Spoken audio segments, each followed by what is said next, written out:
Greetings, everyone, and welcome to yet another exciting edition of Shoulda Had a D8, where we invite friends, family, fans, and cast to join us as we talk about the previous episodes of The Natural Ones and Descent into the Void.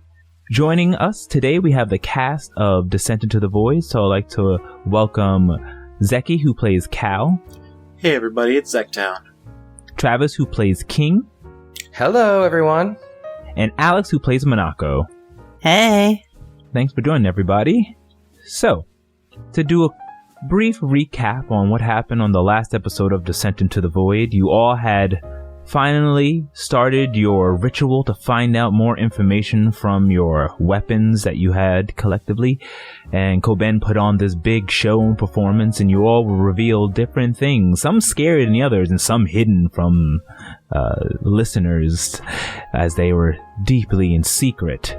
Afterwards, after getting your revelations, you all headed back, and Horatio had headed off and did some training, and meanwhile some accusations were being thrown up and about as a sort of mistrust argument happened in the courtyard during brunch time between King and Monaco, an accusation of darkness, as well as Duran, who seemed to, from his vision back with the weapon, delved into the chaos a bit.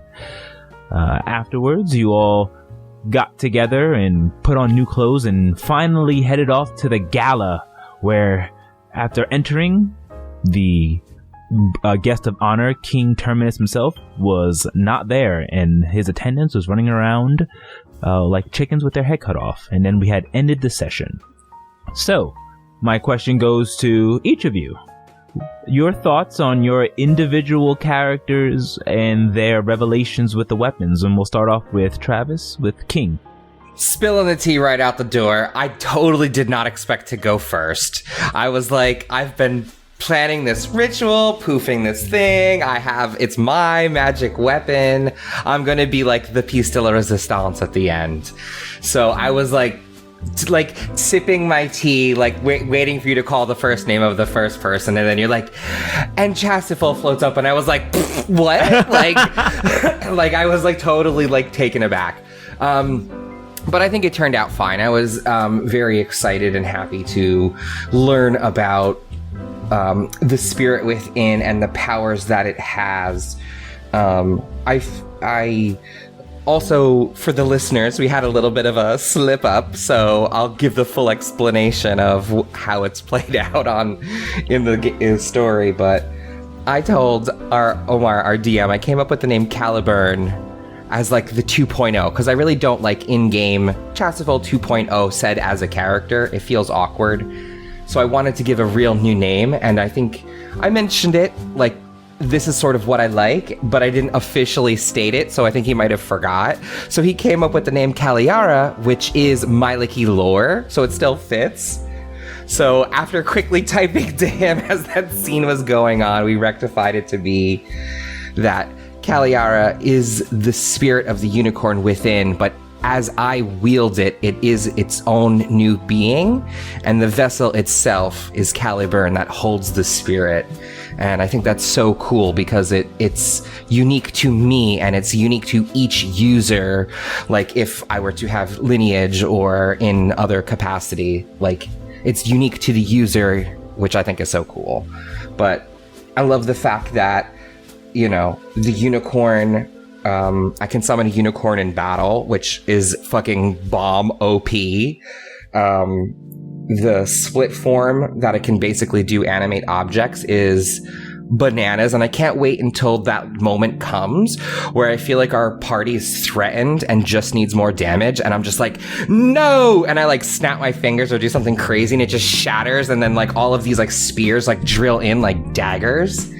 I'm just super excited to use it and play with it. And the one tiny piece that I feel like I didn't get closure on or clarity was, I thought that you were alluding to the fact that getting closer to this spirit would help me channel my energy in a lesser way, like from stealing from Duran's life force and my own.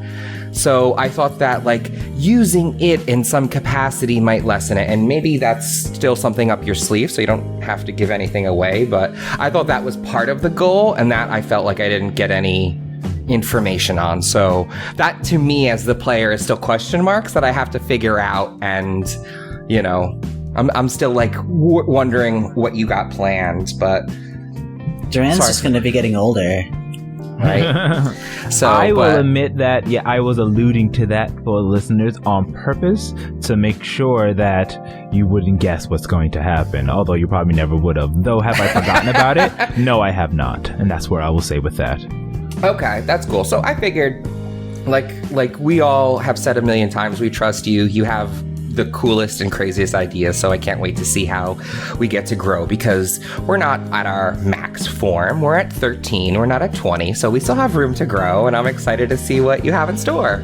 Exactly. And but yeah, just know the stronger you guys get, the stronger the enemies are gonna get. Good. It needs to be a battle.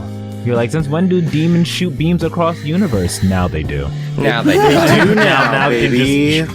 There you go. All right. What is fucking, what's his name from Black Clover? Dimension Slash. Oh, Yami. Dimension Slash. Cut across fucking space time. Yep, you just got hit by a 10-10 from across the dimension. Sorry, but in any case, up next we did see several other weapons be revealed, but the next question or next up would be Monako. So Alex, what went through Monako as she saw the ominous pictures from her wand and the foreboding message saying that to be used in the days to come? Oh, she didn't recognize the voice, but the images are like, it's terrifying because of the great risk in the you know what's coming, you know, in the days ahead. And then the only clue you have that was said, and actually this was said in the voice of your patron, words are power, and then getting the all uses of the words of power on your wand one time only. I'm curious to see how Monako will use that. Any thoughts? Yeah, I mean, her first thought is, oh great, now I'll definitely be able to kill him when I get to him. Thinking of like Hiei and Doramu.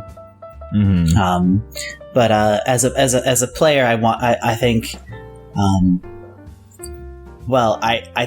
it's brilliant. It's like I think I've mentioned, like, it's a golden gun with 4 bullets in it. You know, that's like impactful 4 times to be impactful, or once in one brilliant display of he gets stunned and then he's pained and he gets through that, and it's like a one long horrible drawn out thing. But oh my goodness, that would be dramatic too. Would Monako, follow-up question on that, would Monako use the power word kill to kill her patron? Keep in mind, if you kill your patron in the dimension they're from, probably not. No. Oh, no, okay. That's a more special one. You know, for the patron, it's like stun or pain or something to try, because the whole point is to, you know, keep him alive, because we're gonna need him. Even if she's pushed to the point where everyone's like, "I'm about to kill your best friend." Shit! I don't know. I mean, like, I don't know. Don't threaten to kill her best friend. No. I don't even know what's gonna happen. I'm just thinking, just like, what would push Monako? I mean, if it came down to it, like, really, she would do it, even if she knew that it would cause, like, probably more problems than it did solve them. At the end of the day, she knows that hell is like a place that's filled with balanced politics. Yeah, you know, she like bought into the devil, like, propaganda to a degree, and that means that there's actually a reason why there's leaders in there. And so he probably shouldn't be taken out, or let loose. You know. I am excited for when you all learn the truths of the burning hand. Oh my goodness! I wrote up a whole shindig. I'm excited for that. Well, I'm definitely excited whenever we get to that arc. And then lastly, to close the entirety of the ceremony, we got some yummy fattening calories. So the question now goes towards you, Zeki, for Cal. Now, before we go into it, we are going to be extremely vague because, as you know, everyone was sheltered into the void. What happened? So don't answer the question at what happened. More so, what happened? The feeling of Cal in the most ambiguous way possible. Keep in mind, the listeners know exactly what happened. Yeah, they do, which makes this recording so juicy. What happened? What happened, Cal? So, Cal definitely, he got some closure, I would say. In a weird way. You know what I mean? DM? No, okay, I'm glad. Like, in a way, like, now everything is starting to fall into place in terms of, like, what needs to happen and what has happened, you know? And now, at the same time, I think it is, as a player, this is like something that I've wanted to kind of do secretly. I didn't even tell Omar about it. He kind of let me have it.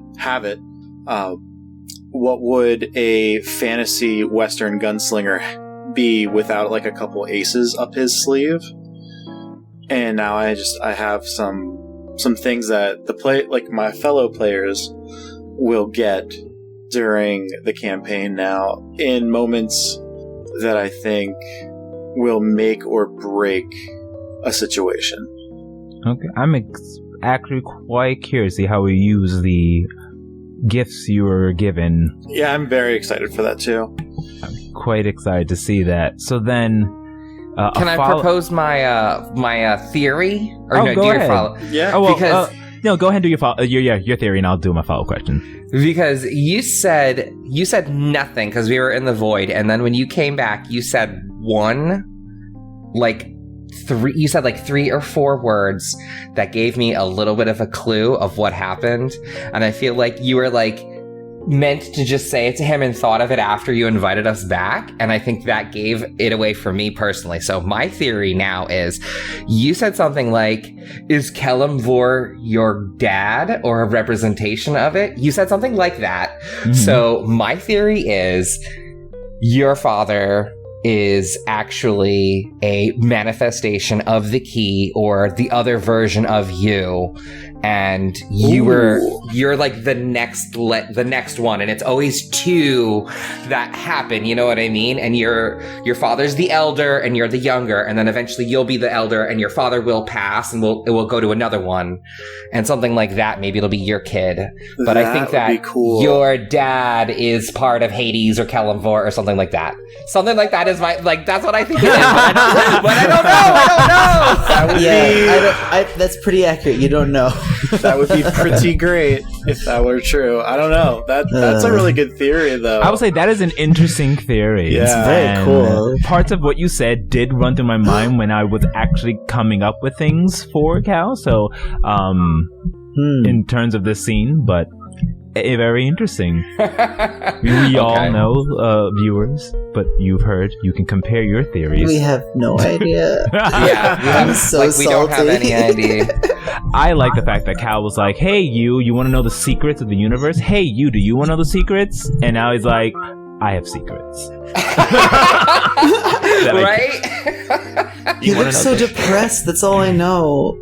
He was like drinking, like I don't know what to say. Oh my goodness. Cal is we will touch upon very that. upset. We will touch upon that soon. But before we do, my next question is about what we saw in Duran's reveal as you all were stricken, and I was surprised no one actually brought this up because you all felt it. This dark energy of fear coming from Duran during this scene.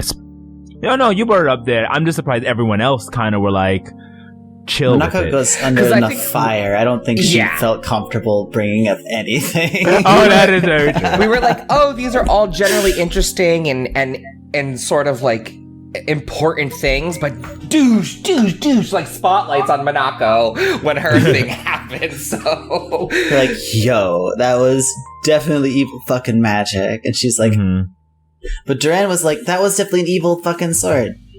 So what? it's a chaotic sword. It's chaotic evil. Okay, Probably. sorry. It's probably chaotic evil. Okay. I Yeah, don't know. King was like, Whatever. it pains me, and I feel darkness touching my heart when you swing it. Like, I said something. I can control it. He's like, I can control it. I can control it. I was like, ooh. He Yes. control it. I'm loving this. Ooh, I'm going to explore this side of Duran so hard. Right? Is that sword secretly whispering to him? I'm quite excited. But that would be my question. We just discussed, which basically how we felt about Duran in that aspect. And then, of course, finally, we did see Horatio, and he was basically in through the eyes of the Pontifex, seeing some shady business between him and his father. So, comments and thoughts on that. I'll start off with Cal, Zeki. That was really weird. And I think with the additional information that was given to him during his moment, that was why Cal directly to the point was like, hey, where is your father again? Like, where is he at? Because, like, of that shadiness, and from, like, what my, like, friends and companions have like spoken about their travels before, like, I understand, like, this is like a huge deal. And the fact that the way they were talking about his mother especially was like red flags were just like going up. Like, this is, somebody is getting double crossed or triple crossed here, and like, I'm not sure exactly who to trust in all of this now. We haven't seen the Pontifex, but he was a skis bag. Yeah. So For the listeners, so they know that he was a skis bag. Wasn't his father sort of not defending? What's the word I'm looking for? Like pushing back against the Pontifex, saying like, she's more than a vessel. She's your love, supposed to be the love of your life. Right, so Horatio's father wasn't shady in that. It was we saw as we're saying, the Pontifex issue. The Pontifex. I understood it as he was trying to do something shady to help the Pontifex by being with Horatio's mother. That's what I got.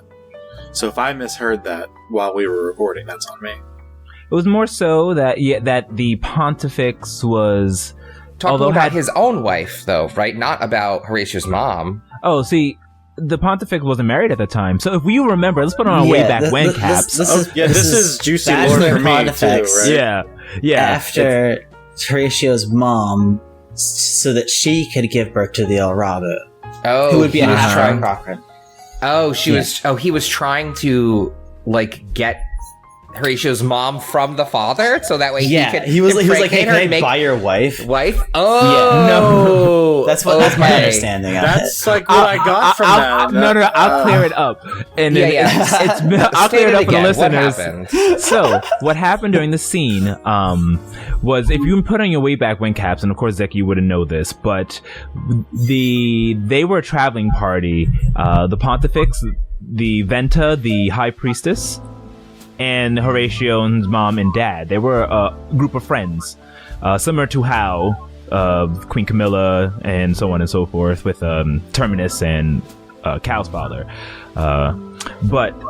And member Zordan, which is the Pontifex's first name, hated Horatio's father because the Pontifex was in love with Susan Kane, but she was Susan Delurian at the time. They were just all four friends.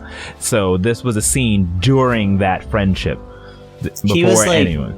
So he's like, hey, maybe you should back off. And he said, no, I love her.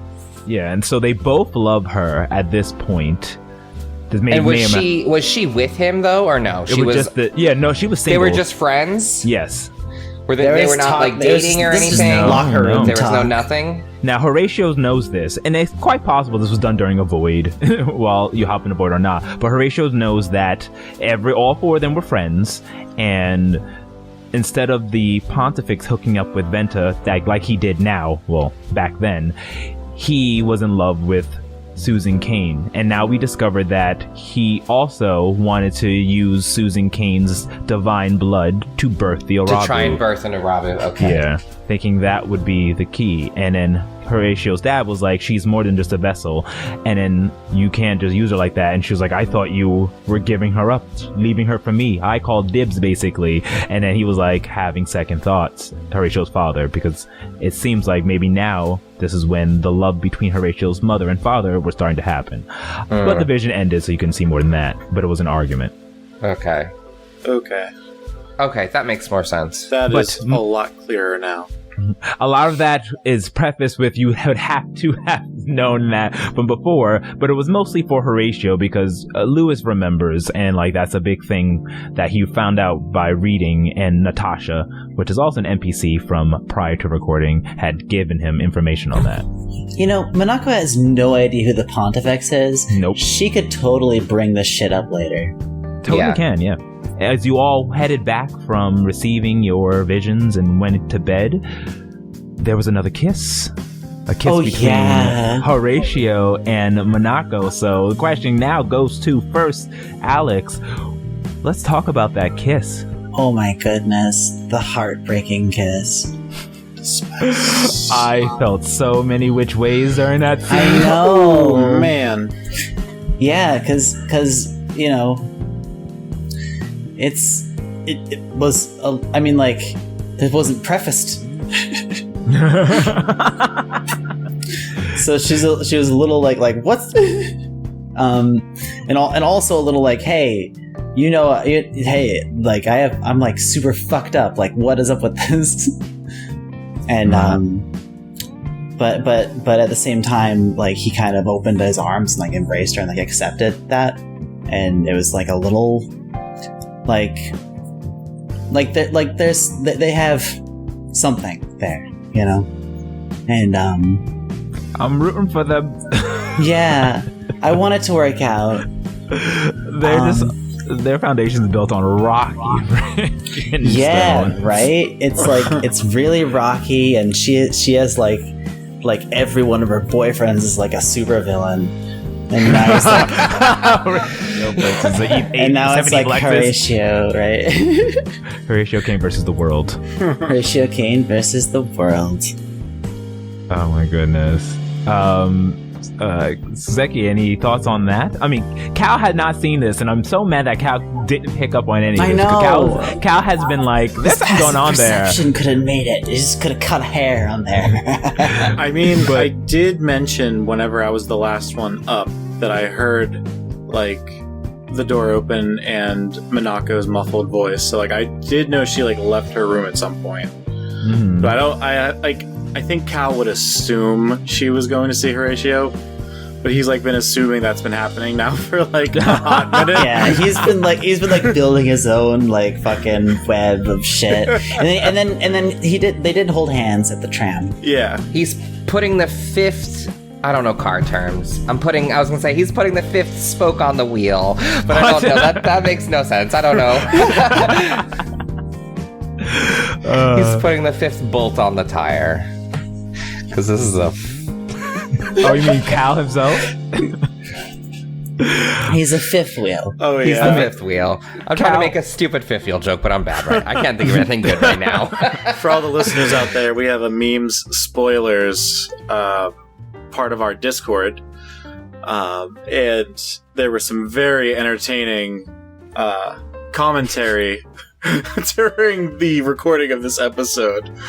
And I'm looking back at it now, and it completely captured a lot of what happened.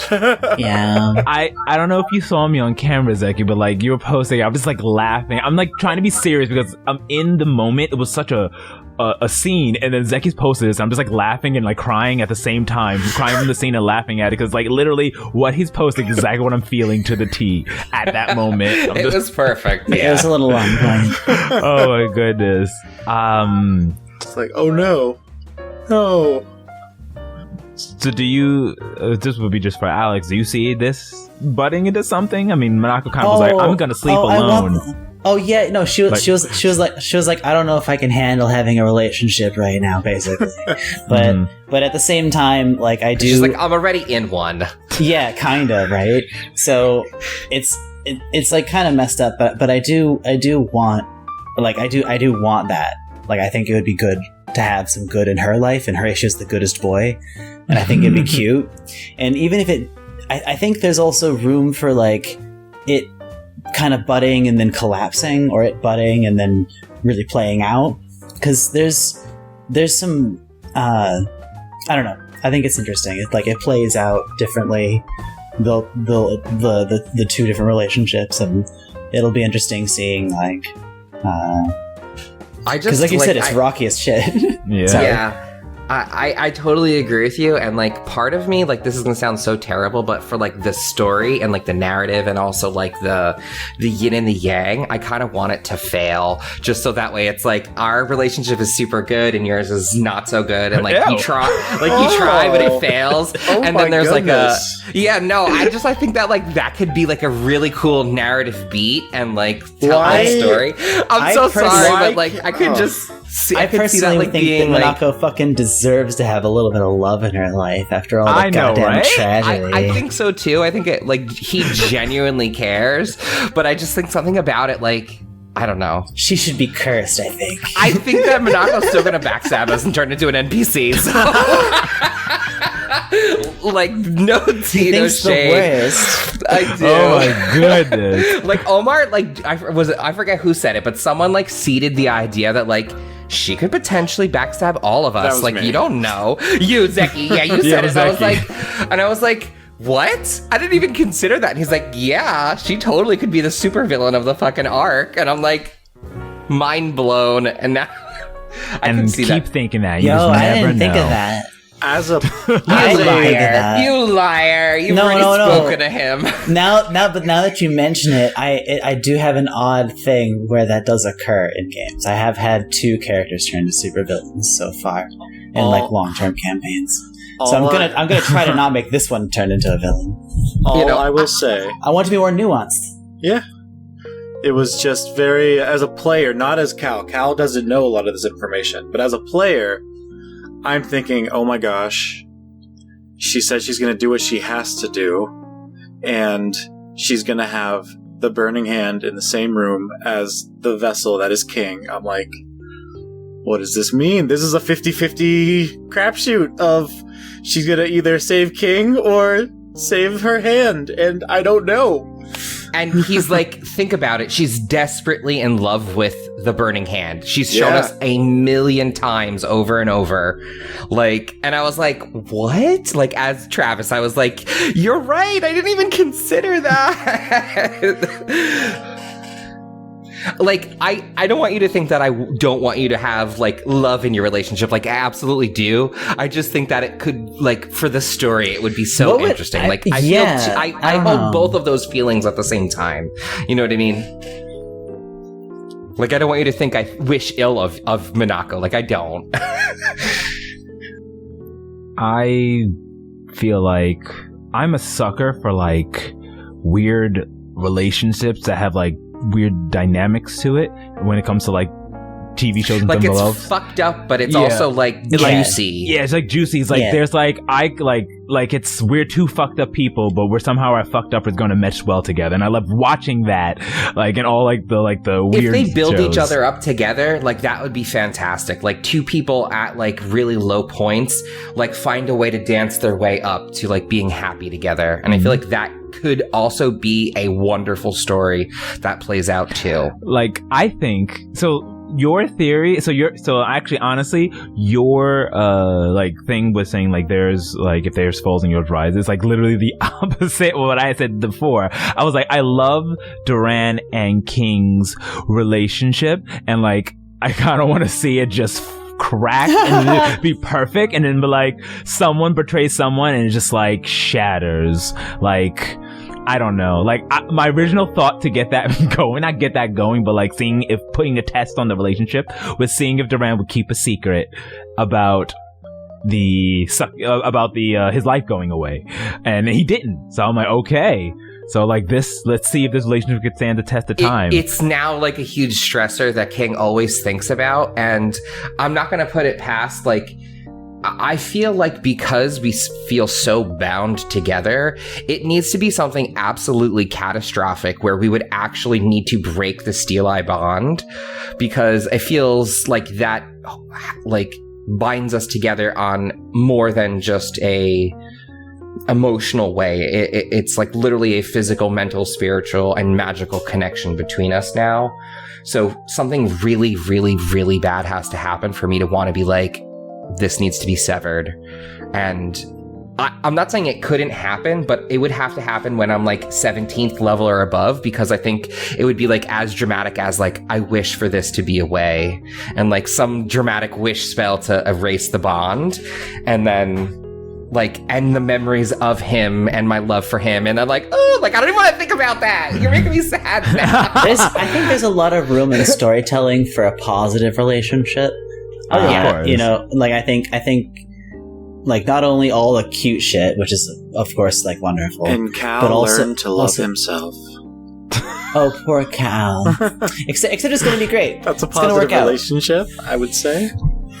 It's going to be good. So I by all means am not sizing up to actually. I hope every relationship is great, and I would like the story. I'm just saying, as someone who likes those weird, like dark shows and all that stuff, I'm always for the juicy kind of stuff like that, because I'm like, what if? And this is, I have no plans for this. This is just what could happen. We still have Duran and his warband. What is his loyalty towards warband? What if they still are evil?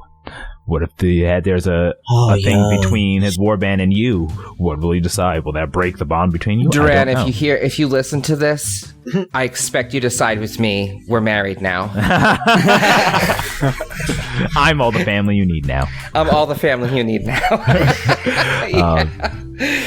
But leading on to when all this spilled out during the actual infamous, we had to come up with a name for it, like the dreaded brunch, where the dreaded brunch. King was like, I did not like the feeling from your vision, and as rightly so, you all felt the evil. If anything, Duran felt chaotic. Well, what came from Manako was pure evil. I mean, or like lawful evil. So bringing that up and saying I don't trust you for it, and then like Manako spilled the beans for the most part, holding back some information, which, in my opinion, if it comes out at a bad time, could, just because by you holding it back now, I don't know if King will be able to be like, trust you. But thoughts on that, and we'll start it off with the person who brought it up, Travis. Well, I think that like, because Duran and I had that conversation before we went to the group to be like, we have to trust them, and they're our friends, and like, outside of the game, we sort of didn't want to talk too much about it, but we did a little bit and felt like we're going to be so devastated. And in game, we changed how we felt, because Duran and I talked about it and we're like, we have to give her a chance. But I don't think that King really would have done that. So I think the way that it played out was kind of really good, because Manako was so vague, as Zeki pointed out to me afterwards, that like when I actually do know the details, then I think I'll get a true reaction from us, because he pointed out, rightfully so, like, we don't know what her request is. We don't know what she actually did. She just said she's been doing things to us and manipulated our dreams, or my dreams, one time. So, like, she's done a few messed up things, has sort of acted against us, but also has helped us too. So he's sort of like, what are you gonna ultimately do? Like, what is your ultimate goal here? Like, do you really love us? Or are you just feigning that to, have a quote unquote family, and then you're going to backstab us as soon as, you get your patron in my body. You know what I mean? Like, who knows? So I think that, the way that it played out was calmer than I thought I was going to be. But I don't know. I feel like King wants to trust her and wants to love her and embrace her for forever. But now she's done like two things that are against him. And he's like, I don't know if her loyalties really lie with me and us. I think her loyalties lie with herself. And if that's the case, that's, critical information to know. And, that's what I think. And Alex, same question, but from Manako's perspective, being then kind of addressed by King and then spilling what she did spill, what was going through her mind? Oh, she had to be super careful, and because she's still under a lot of pressure. She's still being watched, for one. That wasn't a warded bubble. So she basically, spilled as much as she felt comfortable spilling in that moment. And I don't know what to say other than, she's genuinely, there's a lot of emotions tied up in her patron and a relationship with him. And so,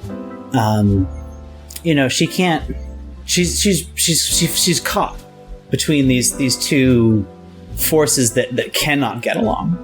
And it's not like she wants to choose, and she's trying to find a third way out, but through this whole getting out there and doing some sort of ritual with getting the patron's true name and things like that. Her hope is that in some way she'll be able to maintain a connection to him, and that in that way she'll have like a fucked up relationship where she's in power. All right. Which is not better. But she will have the power, though, at least to save the world. I'm curious to know what would be her motivations after this.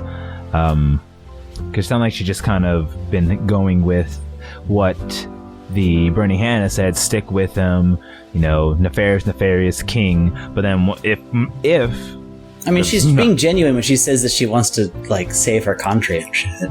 Yeah. Her country is overrun by demon worshipping or something, demon manipulating elf from another dimension. Fuck that guy showing up into my home, literally my backyard. No, that's good to know. So Manako's motivation is really she wants to save her country, her home, as well as follow what her patron is doing, at least going up into this point. But so she does have noble intentions to save the world, basically. Yeah, and she feels like she needs to have some sort of power to be able to do that. This is why she couldn't just throw out the pact and be like, whatever it takes to get out of this, I'll go underground or whatever. That was an option. Run away. She couldn't do that because she has something she has to do. No, that's awesome. Yeah. Can't wait to see her story just go on. I will just say this, that I have I have fine-tuned when you guys eventually, if you survive all the things that are to come, or the things that are to come until that happens, the adventure for you to actually go into the Nine Hells and defeat your patron and all that. I'm quite excited to see that entire event fall through. I'm sure we're gonna get a lot of drama, a lot of heartache, tension. Anyway, but watching all this and drinking way too many whiskeys in their coffee, Cal was there, and his entire demeanor changed after his vision, which will not be discussed further. But he was noticeably fooling both people in-game and out, was kind of secretive, hesitant, and not in the moment. So what, without revealing anything that's too revealing, what's going through Cal's mind at this? He's happy-go-lucky, positive Cal to now this kind of darker Cal. There were things that were instructed. There were things that were warned. There were other things that were insightful and rounding out of his character. And of those things, he can now not be sure after what has come out between these secrets of, even the silly secret between King and Minako about the kiss, the secret between Minako and the rest of the party, the secret between Minako and Horatio and the rest of the party. All of these things are now just making Cal have to be super cautious in everything that he's doing. Oh man, that's such a weird Cal now. We're just like, because I picture Cal, he's like an old school scale. Like he's standing on one side and he literally balances light and dark, and take light and dark for what you will. And he's been very light heavy, and now he's been given some darkness to balance him out. And now we're getting to see a more balanced Cal, or maybe it's a little dark heavy. We don't know yet, but that's sort of how I'm picturing this happening. It's finding the balance in the path that he walks, kind of thing. And it's really fun to RP out. It's super fun to RP out. But I think at the same time, he puts the group first in terms of being that, still having that mindset from before he was with the party of being the protector, being the one in charge of the responsible one. Mm-hmm. And I think that is still kind of a driving factor in his character, and he wants to protect the entire party. But now with the information that's been revealed to him by literally everything around him, it's making it very tough to feel like he can be that person. And that is where we are with him trying to sort all of that out. Can I ask a question? I feel like as you describe it, you're debating whether or not you should be a party member in this group. No, it's not. Is that on the table? No, not that at all. Because it sort of feels like you're are these people worthy? Should I be working with them no, or not? It's that's sort of how I feel like it. Yes, maybe not worthy, but you know what I mean. It's that he knows that someone is doing wrong. And it seems like from the visions, Minako may be doing something wrong, and that's really shattering, because what if Minako isn't doing something wrong and he's wrong about what he has been seeing and taking in? It's you have to be in that vision to get it. Horatio's the big bad. But Horatio's the big bad. Yeah. He's a fragment of Halistar. But Omar, he's the real BBEG. But Omar, do you kind of get what I mean? No, I totally get what you mean. And then what I was going to say after that was, from the very beginning, Cal has been the level-headed one. I see Cal walking a tightrope. He doesn't have any personal connections to anything that happened to the group prior, especially during that heated moment, because you came in during a moment when no one trusted anyone, and basically were the thing that kind of lightning rod everyone back together, since you were you weren't totally against Galdrim, and you saw things from Horatio's side, yet you also were if someone did this, that, and the third, when you were speaking to King at the very beginning, I understand where you're coming from. So it kind of was the Venn diagram middle between both sections of the Liberators at that point. And so Cal has been that way for the longest, and now we're actually starting to see, after his vision, him deviate to whatever side. I don't know. And I just find it fascinating, because now we're seeing this evolution of Cal. Yeah, and on top of that, I don't even necessarily think it's necessarily a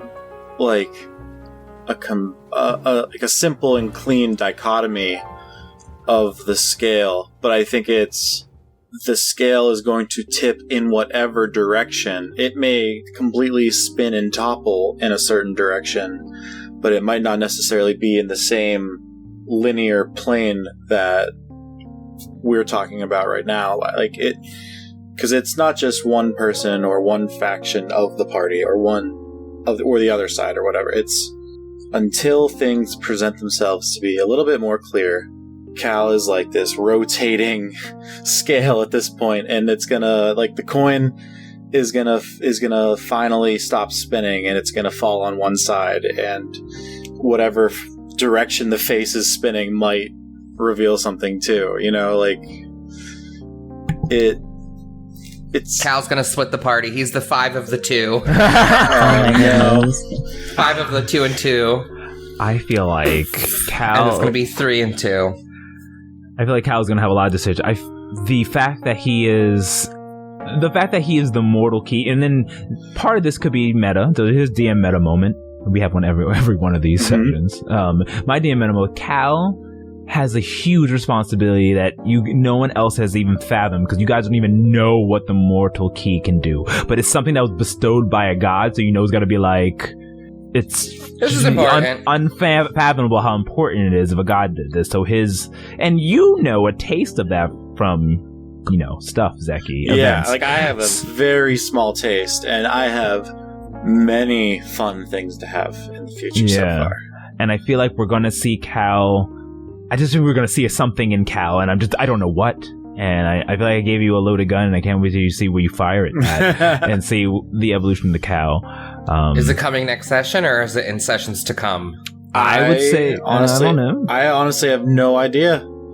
It literally 1,000% hinges on the first hour of Sunday. I mean, I will say that, like, 1,000%. Oh, so it has something to do with the king. Okay. Not necessarily. It just hinges on whatever happens next. Like, there's like 5 or 6 different paths that I think Cal could probably take right now, and whatever happens next is really the big hinge. Because then coming next. Oh, go ahead. Sorry. If the party does split 3-2, dibs on Cal. Right? Because you're going to spend all of your energy brainwashing Horatio, so the two of you have to escape somehow. Brainwashing Horatio. Oh my goodness. So he's with Duran and I. I have plans. I'm hoping that does not happen. But I'm hoping that doesn't happen. No, I don't want that to happen either. I like our party. Because I also, let's rewind a quick second. Okay. There's still questions that Cal wanted to ask Minako from the previous session, the previous chapter. And he never got a chance to verbalize these questions. So now there's extra secrets that Minako is never going to be able to answer now. Specifically when I met with Drusilla. Because now I have information that I think we've talked about it, Omar, where if I would just be able to ask the party about this certain person, all would become a little bit clearer in what may have been happening. Right. I feel that I forgot where I was going to go with this. I lost my train of thought. That's fine. Okay, I'll ask. So are you going to ask us? Are you going to ask us those questions? Yeah, what? I think some healing needs to... King Tease. Right? That's what I remember now. So there will need to be a time, and I'll definitely make a time where you all would have nothing to do, but you're all cooped up in a room, and it's well, let's spill the tea, everyone. Or the opportunity will be given, whether or not it is spilled or not. I don't know. We're gonna have a stuck in the elevator moment.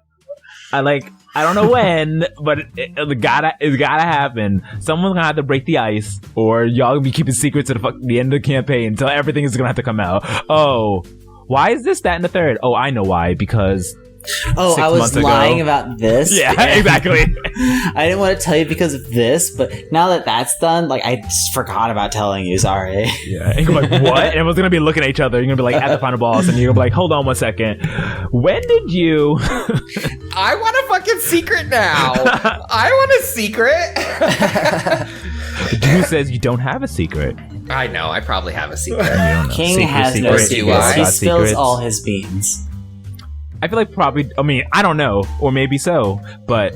Duran could be either not have any secrets, he doesn't seem like he has secrets, or he'd be keeping the biggest secret of all, and could be all just like what I didn't tell. I mean, the only secret that he's revealed. He's keeping the biggest secret. We don't know nothing about his past and what he's done. I'm accept you from who you are, and you're who you are today moving forward. Who cares about your past? He was a violent barbarian. I've been secretly Murdered working for people for their Doramo.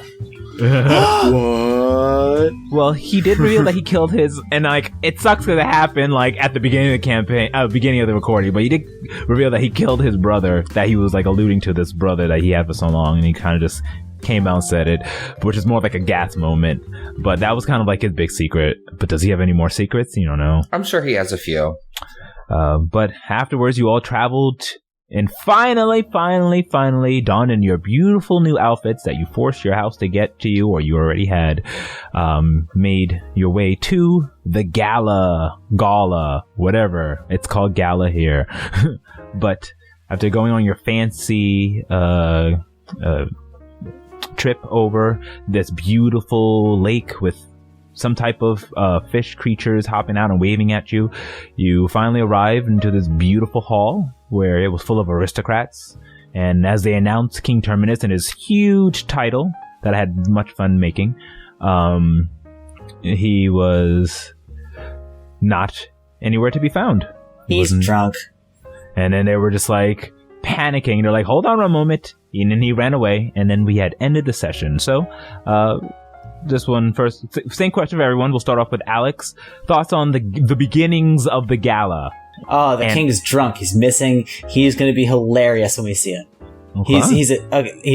We haven't had. I just think like, what's the most unexpected personality for a king to have? Mm-hmm.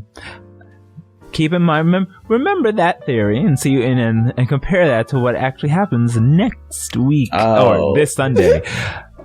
I'm between that, because I agree with Alex. I think he's either a drunk and like shirking his duties, or he's been kidnapped and now some extra drama's happening and they're in deep shit. Or he's gone so that he's not in the room because they're gonna blow up the palace. Okay, Cersei Lannister, like... I'm just saying, who knows? We don't know this guy. I'm gonna have to, like, if that happens, don't worry, I can get us out. Zeki, same question? I have a feeling that the king is going to be mysteriously found dead in his chambers. And then Judean will, like, emergency declare kingship upon himself. And then we're going to have to deal with that, because then Doramo is going to show up and, like, crash the wall. Oh my god, that is such a good theory. Yo, I kind of slightly hope the king's dead, because, like, 2 levels ago... Monako picked up the thing that lets you cast Speak with Dead at will, and she hasn't used it once. And I kind of want there to be a corpse, a really important dead body to talk to. Who did this to you, Your Majesty? It was that guy. We have 5 questions. We better make them good. Right? Would you guys open up the letter if he was dead? Like, I need to read this letter to you, and you just tell me what you're gonna do. If you don't mind, right? First your question. legal heir. First question. After reading this letter, what would you do? Essay response only. Right? Oh my god. Hopefully his ghost is as responsible as his title. Depending on how he died, his ghost could be in a lot of pain. Oh, jeez. I want him to be like a total, like, pompous, like, I'm the king, like a total, like, the slime king. See, as much as I want that, I also Black Clover. I also wanted to kind of be like Theoden from Lord of the Rings, whenever he was like under the spell of the White Wizard of Saruman. You know, like he was like and like King needs to work his like holy magic and Gandalf the evil away from him. I'm going That'd to be say, so great, too. I'm just saying. I'll just say it right now. I prepped Greater Restoration to be like, hey, King, boop! Like, and I got subtle spell, so I don't even have to fucking tell anyone I'm casting it. I can subtly cast Greater Restoration, and I've totally thought that could be a thing. Oh my god, and like, with what just happened, that could totally impact... Like, I could have a giant moment if the king is in some deep shit. Yeah. I mean, like, Omar knows I what I'm think talking that... about. Oh my god, the I king's think not that dead. could be really cool. If that was the case, if he was like mind controlled. And I didn't think that was a thing that could happen. Not could happen. I didn't think that was a thing until someone started alluding to it. I forget whose organization, one of the 5 we've met, was like, the king's under the control of the Corpanis. The king's under the control. They have him under his thumb. There were multiple that said that. So it's like, the king's not even calling the shots here, so... I got the impression that the king was just like a figurehead. Yeah, I think so. What But if he was a powerful adventurer, though. A Remember that? drunk figurehead. Let's Or see in a what class coma. he was. big brain conspiracy right here? All right. What if they are all under the control of, like, larva mind flayers? Big brain. Very far out there. No, because I feel like there's undead in the city besides the, vampire coven. There was more than that. I think it was the zombies, So I think but I it's think the vampire the coven... zombies. So I think that it's something with undead, not mind flayers. This is like... I know why Zeki is thinking that. Oh shit. No, I'm just kidding. No, I don't. Nah. Or do I? Gotcha. Double gotcha. But interesting. Triple Maybe they are. gotcha. Just gonna his crown's just gonna be a like one of mind flayer like mind sucking things. He'll be like, what? This is my fashion. Everyone turn around and have one on their head. Yeah, But, like don't the larva live inside of the brain of their host for like a while, and then like pops, like the head like pops off, and it's like a mind flayer now? I have like an alien moment. And aren't they like pure chaos? I'm just throwing all of these things out there like spaghetti on a wall. He's like, ha! But Wetlands. mind flayers are super, super anti-magic. They hate arcane mages, and it's abhorrent to them because they're like, we're psionic, we're better than them. And if you have to stoop to arcane magic, you're ostracized from society. So that's another reason why I don't think it's mind flayers, because why would they be in the capital? Maybe. Like, it just doesn't make like they wouldn't find value in this place. I'm just saying the overarching arc, like the whole big bad endgame, is like this cabal of mind flayers, and they're trying to create even more chaos, separating every plane in the void. All I'm saying is that's a city filled with robots, and Hallister has an army of robots. Let's not forget That's about a great him. point. That's a great point too. Jeez. I will say, and like, I'm just doing this little clones here.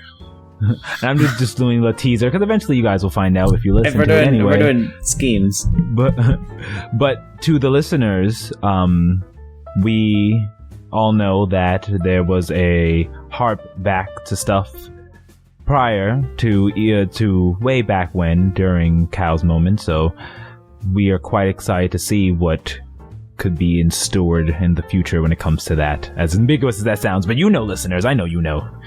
You listened. You know what happened. I did. The rest of you. You good listeners. You good listeners. Thank you for You're listening. so lucky. Thanks for listening. I'm glad you enjoy it. Yeah. So, well, that's all the time we have. Quite excited to see what's coming up next as we ended. What's going on with the king? We'll find out definitely on Sunday.